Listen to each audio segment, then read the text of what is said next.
dan prinsip dasar memahami orang lain. Berikut simak penjelasan berikut ini. Di sini saya akan menjelaskan tentang hubungan interpersonal dan prinsip dasar memahami orang lain. Pertama, saya akan menjelaskan tentang apa sih itu interpersonal. Interpersonal secara umum adalah proses komunikasi yang berlangsung antara dua orang atau lebih secara tatap muka. Dan sedangkan apa itu hubungan interpersonal? Hubungan interpersonal adalah hubungan yang terdiri atas dua orang atau lebih yang memiliki ketergantungan satu sama lain dan menggunakan pola interaksi yang konsisten. Ketika akan menjalin hubungan interpersonal, akan terdapat suatu proses dan biasanya dimulai dengan interpersonal attraction. Menurut Baron Byrne 2006, hubungan interpersonal menjelaskan bahwa interpersonal attraction adalah penilaian seseorang terhadap sikap orang lain, di mana penilaian ini dapat diekspresikan melalui sesuatu dimensi dari strong liking sampai dengan strong dislike. Jadi, ketika kita berkenalan dengan orang lain, kita sebenarnya melakukan penilaian terhadap orang tersebut, apakah orang tersebut cukup sesuai dengan menjadi teman kita, atau orang tersebut ternyata kurang sesuai, sehingga kita tidak memilih untuk berinteraksi sama sekali atau tidak berbicara sama sekali dengan orang tersebut. Konteks penilaian ini adalah dalam melakukan hubungan interpersonal.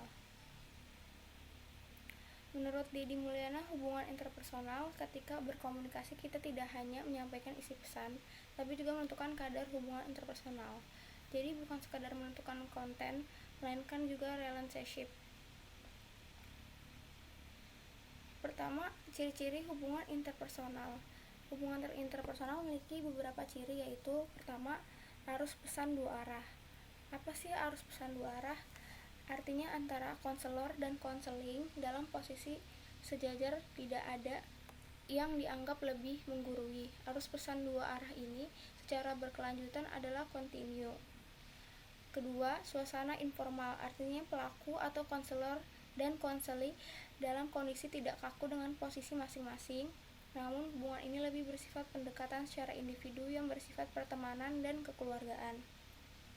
Dan ketiga, umpan balik segera, artinya pelaku dapat mengetahui umpan balik pesan yang disampaikan dengan segera, baik secara verbal maupun non-verbal. Keempat, peserta atau orang yang terlibat. Dalam konseling melalui hubungan interpersonal ini berada dalam jarak dekat, baik dalam arti fisik atau psikologis atau dalam satu ruang.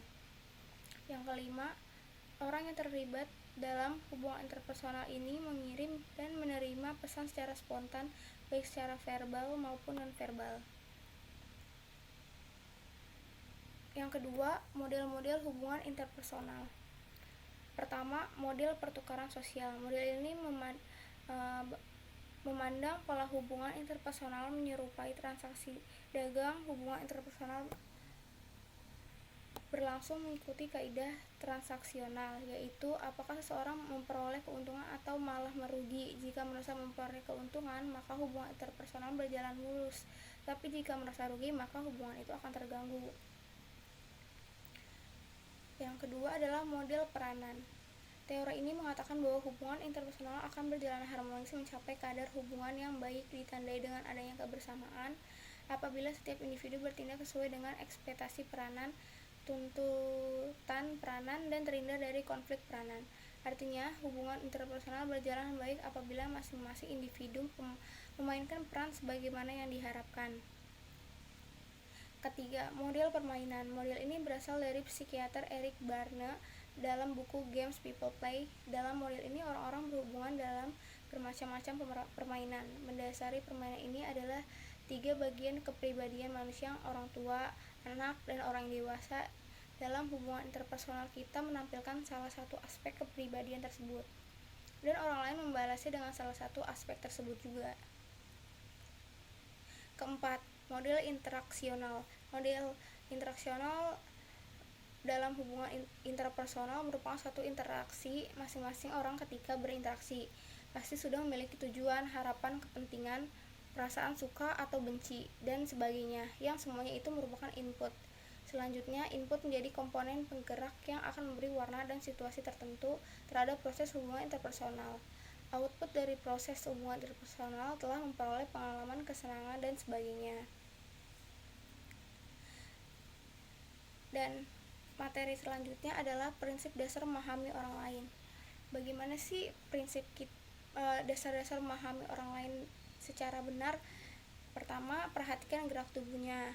Gerak tubuh tidak akan pernah bohong. Kalau berbohong, yang harus Anda tahu adalah gerak tubuh akan bekerja dengan ekstra untuk menutupi kebohongan mereka. Sehingga untuk memahami seseorang, Anda bisa melihat gerak tubuhnya. Mereka yang bekerja dengan lambat tentu akan memiliki gerakan yang lembut juga. Tidak mungkin kerja lambat namun gerakan tubuhnya sigap. Itu adalah dua karakter yang berkebalikan atau opposite. Kedua, bagaimana mereka berbicara? Bicara merupakan salah satu takaran seseorang dengan kondisi yang baik, tidak baik, sedang dalam tekanan, membual, berpengalaman, gugup, dan sebagainya. Seringkali banyak orang yang salah paham akan karakter si A karena bicara mereka yang kasar atau sebaliknya. Ternyata di balik bicara yang lembut tersimpan karakter dan sikap yang menyenangkan. Bagaimana mereka berbicara membantu Anda dalam memahami orang lain meskipun tidak 100% tahu. Seperti yang harus Anda pahami bahwa manusia memang memiliki lidah yang tidak bertulang, namun bisa lebih tajam dibandingkan pisau. Pembicaraan bisa lebih membahayakan dibandingkan tindakan. Ketiga, berikan pertanyaan. Memberikan pertanyaan bisa jadi ampuh untuk mengetahui dan memahami orang lain. Namun jika penyampaian Anda salah, maka kesannya akan seperti interogasi atau pertanyaan panjang yang seolah-olah Anda ingin tahu kehidupan orang lain. Memberikan pertanyaan sedikit namun mendalam lebih bagus dibanding banyak dan mengambang. Pahami sudut pandang.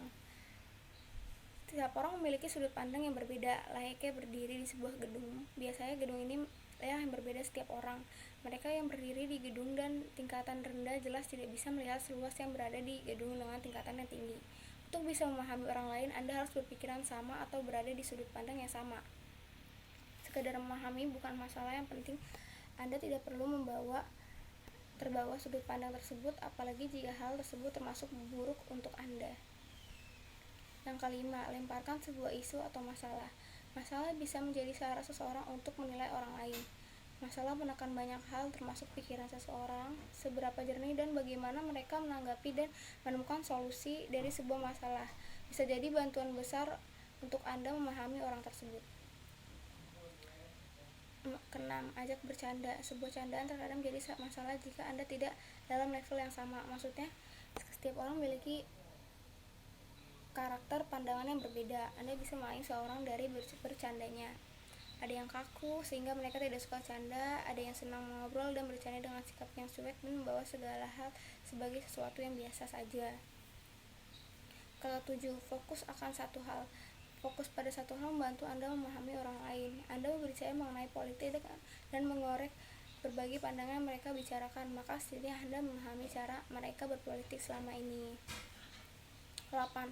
Untuk bisa memahami siapa mereka atau siapa orang lain, mendengarkan cerita merupakan hal yang paling ampuh dan mudah.